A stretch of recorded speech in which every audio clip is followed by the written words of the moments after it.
பேடியஸ் turn இப்ரமும் Sakthivel ரொம்ப கோவமா இருந்துட்டுருக்காங்க. "என்னப்பா ஆச்சு? ஏன் இவ்ளோ கோவமா இருக்கீங்கன்றாங்க." அந்த பாண்டியனுடைய பையன என்னடா திமிரா பேசிட்டு போறாங்க. அது இல்லாத அந்த கதிர் என்ன திமிரா பேசிட்டு போறான்றாங்க. அவன் ஏதோ பிஸ்னஸ் ஆரம்பிக்கிறானாடா. ஆனா அந்த பிஸ்னஸ அவன் நல்லபடியா ஆரம்பிக்கக்கூடாது. ஏதாச்சும் பண்ணி ஆகணும்டா குமாருன்றாங்க.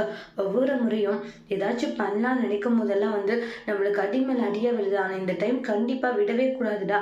பாண்டியனுடைய குடும்பத்த நம்ம அசிங்கப்படுத்தணும்டான்றாங்க. அவங்களுக்கு ஒரு சரிப்படிய குடுத்தா மட்டும்தான் நாம நடிச்ச விஷயங்கள் நடக்கும் அப்படின்ட்டு ரொம்பவே கோவமா இருந்துட்டுருக்காங்க. "அப்பா சொல்லிட்டீங்களே, கவலையே பட வேண்டாம். இனி நம்ம என்ன பண்றோம்னு மட்டும் பாருங்க. நம்மளுடைய ஆட்டத்த ஆரம்பிச்சிடலாம். இதெல்லாம் நினைச்சு நீங்க ஃபீல் பண்ணாதீங்க. டேய் இந்த டைம் ஆச்சு கரெக்ட்டா பண்ணி முடிச்சிடுவேன்லன்றாங்க." "அப்பா என்னப்பா என் மேல உங்களுக்கு நம்பிக்கை ஏன் என்ன?" அப்படின்றாங்க. "எல்லாம் இருக்குதான்டா. ஆனா என்னென்னவோ ஆயிடுதுல்லன்றாங்க." "அதெல்லாம் ஒண்ணும் இல்லப்பா. நீங்க என் மேல நம்பிக்கை வைங்க. நான் இந்த டைம் கண்டிப்பா அந்த கதிர சும்மா விட போறதில்ல." அப்படின்றாங்க. குமார் கதிர என்ன செய்ய போறாங்க அப்படின்னு சொல்லிட்டு நெக்ஸ்ட் வீடியோல வெயிட் பண்ணி பார்க்கலாம். Thank you.